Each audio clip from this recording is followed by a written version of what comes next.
Hi everyone, my name is Twinkle and welcome back to my YouTube channel. In today's video, I'm going to cover up one of the most requested videos again. Yes, I'm going to talk about all the expenses, the cost of living in Qatar. Yes, you heard me right. I have done my research, studied a lot of current trends and managed to compile this video where I will be covering up the cost of basics, essentials as well as non-essentials. So a few days back, I had done a post on my Instagram asking you what would you like me to cover in this video, and I have to tell you the response were overwhelming. There has been so many questions that helped me compile this video and I've covered up absolutely everything. So if you're someone who is moving to Qatar or just is interested to know what is the cost of living in Qatar, then you must watch this video. And if you haven't subscribed to my channel yet, then go ahead, hit the subscribe button, like the video and share it with as many as you can. Let's get started. So as you all know, Qatar is one of the richest countries in the world and so is their lifestyle, very rich. But another interesting fact is that 80% of the country is full with expats. Yes, wherever you go, wherever you move, you will only see different faces from different countries and a lot of different cultures.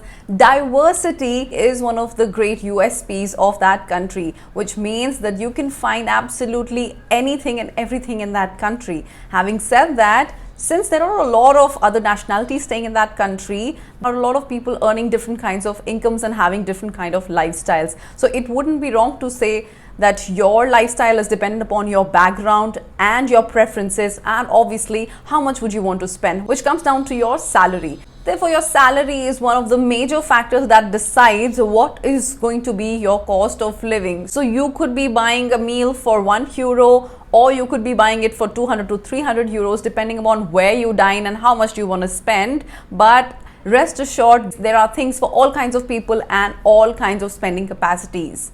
Also, before I start, I'm going to be covering up all the costs in Qatari riyals, which is the local currency there. So if you want to convert, one Qatari riyal is approximately 20 Indian rupees, or if you want to say $1 is equal to 3.6 riyals approximately. And if you'd like, please go ahead and convert it in your own currencies to know the approximate amount during the video. Also, the expenses that I'm going to talk about is on the current trends, which might be variable depending upon when you are watching the video and what are the circumstances. It also depends a lot on where are you buying or where are you spending your money in. So let's start with the most basic thing first, which is one of the greatest necessity, which is the accommodation and rent. So if you're someone who is moving to Qatar by a sponsor who is providing you an accommodation, then nothing better than that. Yes, I'm sure you must be aware. If you're not, then you definitely need a sponsor, which can be a person or a company because of which you are sponsored to work in that country. So either the sponsor helps you get an accommodation and it is all covered. Otherwise, if you have to go ahead, the rents are pretty expensive in Qatar. So a very basic apartment 2 BHK might cost you around 3,000 to 4,000 riyals. That is going to be the rent of that. Now the flats could be furnished, unfurnished. Usually they are pretty furnished, but again it depends upon how much money are you supposed to shell out, are you willing to shell out. Definitely this is not the amount of a place if you're planning to stay in city center. This is definitely not the best place. This is the most basic rent that you're going to be spending on a very basic flat. So you can figure out how much expensive can it be to stay in Doha, Qatar. However, if you're someone who's joining Qatar Airways, then the rents are covered. The accommodation basically is covered. You don't have to spend a single penny on that. Also, your electricity and your transport is covered.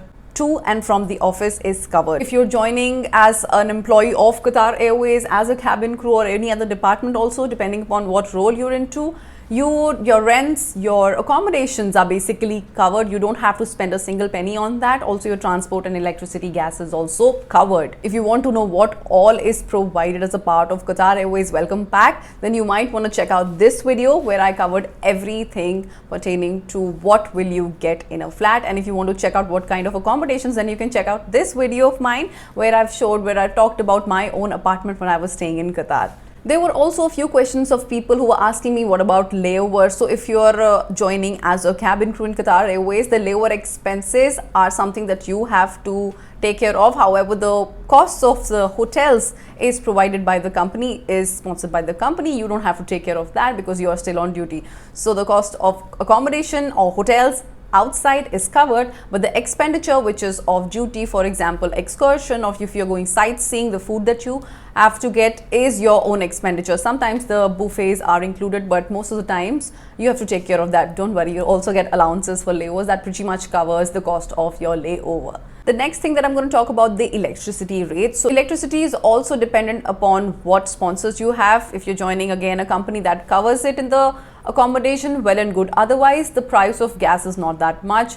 For a 2 BHK flat, it should be approximately around 3 to 350 riyals per person on an average. So this could be your cost of electricity, including the gas that you're going to use in a month. If I talk about the Wi-Fi and TV charges, so you can really go ahead and check out Ooredoo, Vodafone. These are the two companies, the connections that are widely used in Qatar. You can also visit the website, which is www.vodafone.qa. I will leave it in the description box. You can go ahead and check out packages or TV connection packages with TV connections on your own, suiting your requirements, so that you get a better idea of the updated packages. On an average, you must be spending around 300 to 600 riyals depending upon what kind of connection have you taken.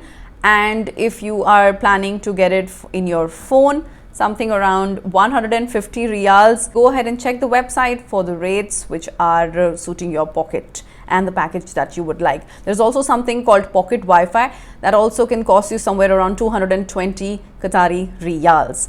If you're someone who is planning to take, if you're worried about how you're going to talk to your families in their home countries, you can also opt for Skype packages. Yes, so they are basically calling cards and calling packages that you can purchase that can cost you really less. It can be around €8 for around 800 minutes for India. You can check the rates on skype.com as per your country. Trust me guys, this is one of the very cheapest plans and it really is more than sufficient. So you can really think about getting one of these plans.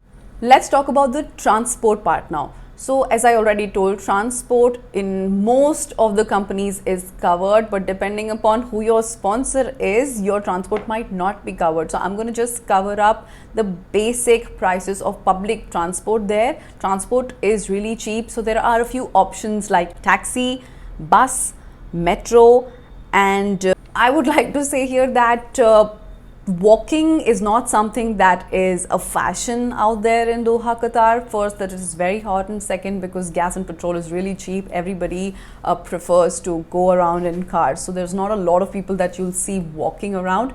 Also, there's not like organic markets or vendors that are sitting around. So there is no purpose of you seeing people walking on the roads. Very, very few. Coming back to the charges of taxis, so usually Careem or Carwa or Ubers are easily available.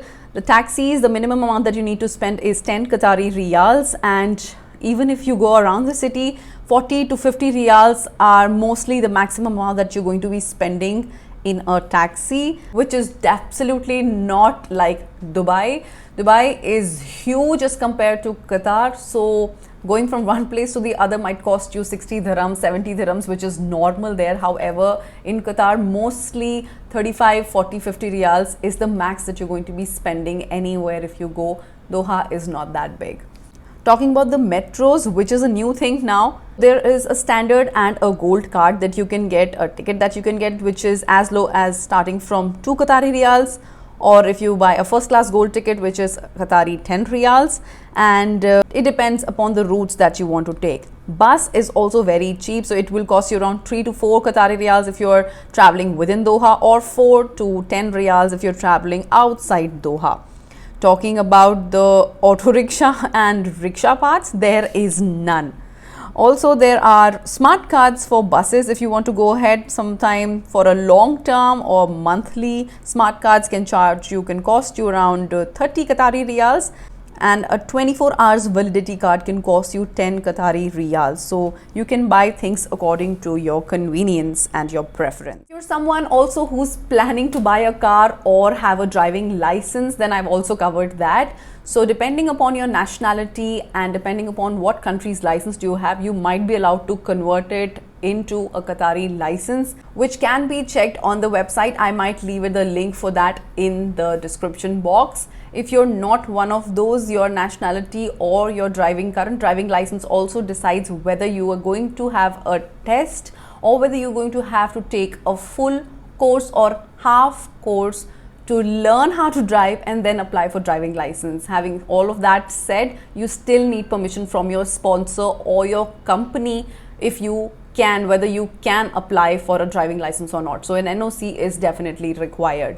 So talking about the approximate cost, if you're talking about a driving license, can cost you around 3,500 riyals to 4,000 riyals. That gives you two opportunities to give the test, which also includes the cost of 20 classes or 40 classes of a driving course fee, depending upon again what nationality you have, and also an eye test, which will cost you around 25 to 50 riyals.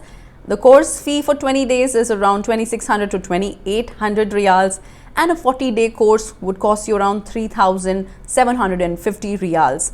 Depending upon the duration of your course and the waiting time, it can take around 120 days minimum to get you the driving license. However, the driving license fee is very minimal, which is around 250 to 300 riyals, depending upon what facility you go for. So yes, it can absolutely be very expensive to get a driving license in Qatar, provided you pass the test. If you're someone who's very active, who wants to join a gym or who wants to join a sports club, so an average gym membership for a month can cost you around 400 riyals, depending upon what hotel or what facility, what luxury facility are you opting for. It will always go high. It can be as much as 3,000, 4,000 riyal also, depending upon the facility that you choose. And if you're someone who wants to go for activities like swimming or probably rent out a tennis court for an hour on a weekend, it can cost you around 100 to 120 riyals per hour.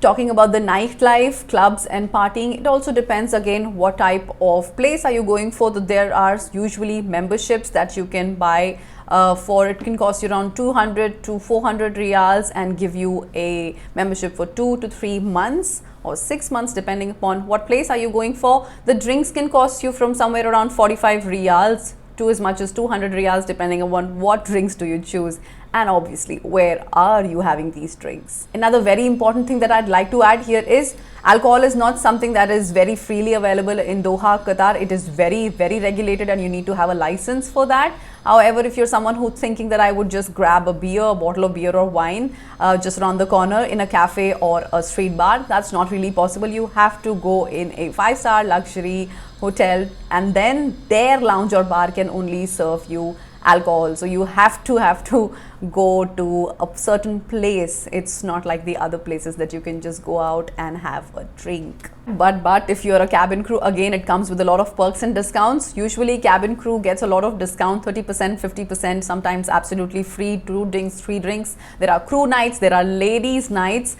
there are Indian Bollywood nights, and a lot of other parties and events that you can go for that can absolutely make your event pretty much affordable. Let's get to the beauty, cosmetic and all these procedures that I've got a lot of requests for. So again, it depends upon the salons that you're choosing for yourself. So I'm going to be covering up an average cost of a medium sort of salon, not very cheap or not very luxury. So this is the average amount that you're going to be spending in any facility, right? It is variable again. So if you're someone who's planning to go to a salon for something minimal as brows, then it will cost you somewhere around 15 to 25 riyals. A haircut can cost you somewhere between 80 to 120 riyals. Manicure, pedicure can cost you around 100 to 150 riyals. Facials can be somewhere around 300 to 350 riyals. Nails, whether it's gel nails, ombre, acrylic, nail arts, can cost you in between 150 to 350 riyals. Waxing for legs and arms can cost you around 100 to 120 riyals. Again, there are so many variants now. Depending upon what product you choose, it can go definitely higher. If you're someone who's planning to get laser done, so I haven't been myself to a lot of laser clinics, but there was one plastic surgery center in Doha where a lot of crew and used to go, and it was pretty famous. That is where I also got a few seatings of my laser done. So it can cost you, provided also even after discount. So crew again has a lot of discounts, and after discount it will cost you from somewhere around 800 to 1200 riyals depending upon what part of the body are you getting done. So this is the minimum amount which you will have to pay to get your lasers done. And if you're planning to have hydra facials or some facials that are done under dermatological supervision, it will definitely cost you higher. Coming on to the hair treatments, so the hair treatment can cost you, like a treatment of a spa would cost you somewhere around a minimum of 350 riyals, and other treatments like keratin smoothing can be from 800 riyals to 1200 to as much as 1500 riyals. So having all that said, beauty services are definitely not cheap. It will be cheaper in your own country, so you might want to go ahead and get it done from your country. Or if you're someone who's going to be traveling to a lot of countries, I'd rather recommend you to go on to Asian countries and get it done, because it's cheaper and it's better. However, the work that they do in Doha, specifically I used to go to Sawasdi, they were pretty good. So the color that I got last done was pretty good, and I had to pay around 1000 riyals after discount, but I was pretty satisfied with the kind of color they gave me. It was just one shot and I was super satisfied with the amount of color and the kind of results I got. So I was really happy. So you are definitely going to be paying for an amount for the good work and the quality of work that you get. Talking about the laundry, if you go for something very minimal like a shirt or a trouser, it would cost you from 7 riyals to as much as 20, and depending upon the piece that you're going to get dry cleaned, it's 7 riyals to 12 riyals. If you're going for a blanket, then it can cost you from 25 to even 40 riyals. Again, this is the rates of individual laundries, and it is pretty much very easily available everywhere in Doha. Let's talk about insurance and medicines now. So mostly people who are staying in Doha are covered by an insurance by their companies, either by their sponsor. So you're already covered and medicines are a part of it.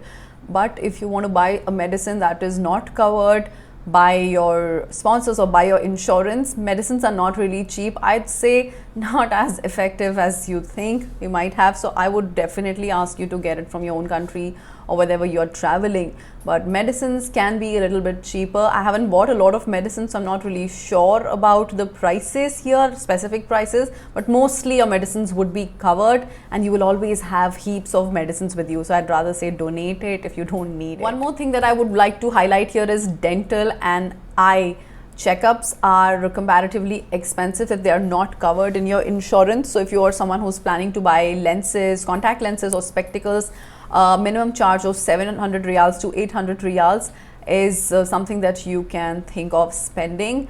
After discount, when I had to purchase spectacles that were from Ray-Ban, they costed me after 50% discount more than that, around 700 riyals. So that is not literally very, very cheap. But yeah, this is the amount that you'll be spending. It can be less if you're not buying a brand. Definitely it will be cheaper. But again, I haven't bought so many spectacles or contact lenses. It was always from my own country. So yes, you might have to check a little bit on that. Coming back to one of the most, like a very, very major chunk of your daily life, which is the food and groceries. And there were so many requests about what is the average amount of money that you're going to be spending on your groceries and your food. So I have to reiterate this again. Doha is a country where so many nationalities and cultures are residing at one place. A good part is most of their produce is imported. Not a lot of things are grown in Qatar. So you get a lot of variety and you get to choose what kind of produce do you want to buy.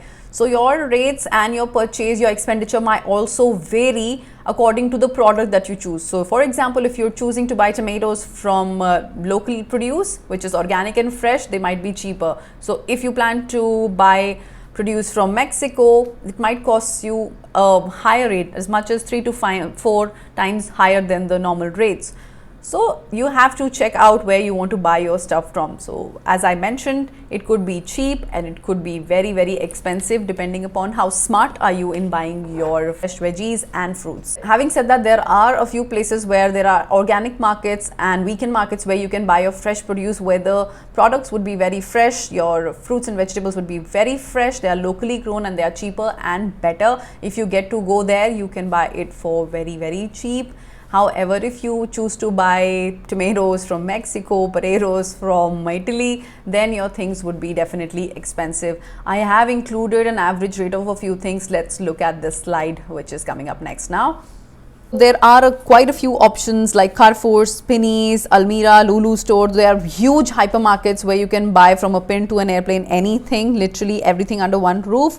So you would have furniture, you would have clothing, you would have cafes also under one roof. Everything is mostly imported and listed with the country of origin. So as per your pocket and whatever you're willing to spend, you can choose. So coconut water can cost you somewhere around Qatari 5 riyals per kg. Oranges can cost you around 7 riyals. Bananas can cost you Qatari 5 riyals per kg. Avocados, if they are imported usually from South Africa, it can cost you as much as 30 riyals per kg.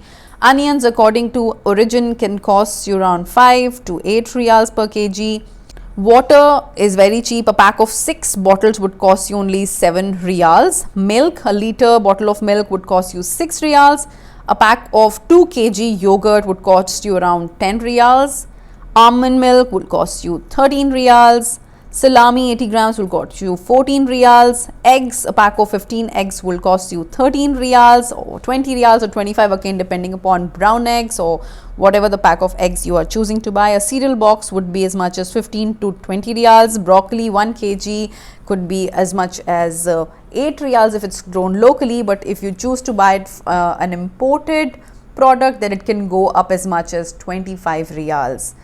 A pack of juice can cost you 10 riyals. So these were just a few examples of how much can it cost you to buy the daily essentials or the daily use items. So on an average, I don't think so for a person your expenditure should go more than 500 to 700 riyals, and if you're someone who eats a lot of non-vegetarian or a lot of meat, fish, then it shouldn't go higher more than 1000 riyals. That is also like luxury spending. Yes, it is more than enough. 500 to 700 riyals would be more than enough, but it can definitely vary as per your preferences and what and where you want to eat from. I've also gone ahead and included the amount of money you're going to be spending if you eat outside. So an average place, you can buy your meal for 15 riyals to 25 riyals. If you go to fast food chains like McDonald's, you'll end up spending somewhere around 30 to 40 riyals a meal. A mid-range restaurant might make you spend 70 to 100 riyals. High-end restaurants, you might end up spending 250 to 300 riyal per person, and luxury, there is just no limit, because you even have restaurants from Michelin star chefs like Vineet Bhatia, Nobu. So sky is literally the limit. It depends upon what kind of a place you're dining at basically. I've also included the cost of a cup of tea or coffee. If buying a cup of tea, it can be as low as 2 to 3 riyals, and a coffee for 10 riyals. But again, if you choose an outlet like Papa Roti or Starbucks, then the cost will go 3 to 4 times more, as much as 10 riyals and 20 to 25 riyals respectively. Coming up to the electronics part, a lot of you are asking me the rates of electronics. Are they cheaper? For example, smartphones, TVs and other electronics. So usually there's not a lot of difference. However, you might find very good deals and you might find them affordable, as much as 30 to 40%, especially during sales. Ramadan sales, you can find a very good discount. So yes, you might want to buy electronic items, grinders, mixers, juicers, TV, all of that during these sales for your own home country as well, depending upon how much will it cost to actually transport that item to your country, right? Or if you want to buy it for yourself, you can go ahead and do that also. About smartphones, there's again not a lot of difference, maybe 10 to 15%. That's also not always. So yes, you might have to check the place that you buy from, and a lot of research needs to be done. and sales. You need to have a tab on that. Last but not the least, also a few people asked me about the price of RT-PCR tests. So it is variable and it is changing. It is becoming cheaper depending upon the facility you go for, government, private. An average cost is around 150 to 160 riyals. It can be definitely lower depending upon what facility are you going into. So yes, this can be changed. You might want to just check out the websites and the government websites for that. Also, when I say cheap, yes, petrol gas is really cheap in Doha. So the cost of diesel per little is 2.05 or 2.10, and the cost of petrol is 2 Qatari riyals per liter, which is absolutely very, very cheap. Having said that, I think I finally covered all the questions and all the details, all those products and items that you want me to cover in this video. I hope I have done justice to the video and I've given you a lot of information. If at all you felt like this was helpful, let me know in the comment section below. If there is any other item that you want me to help you with, the costs of a few services that might have been left out, then do not hesitate, put it down in the comment section and I will definitely look into it and try to reply. Also, please do not forget to subscribe and like this video, and I will see you in my next one. Till then, take care and bye bye.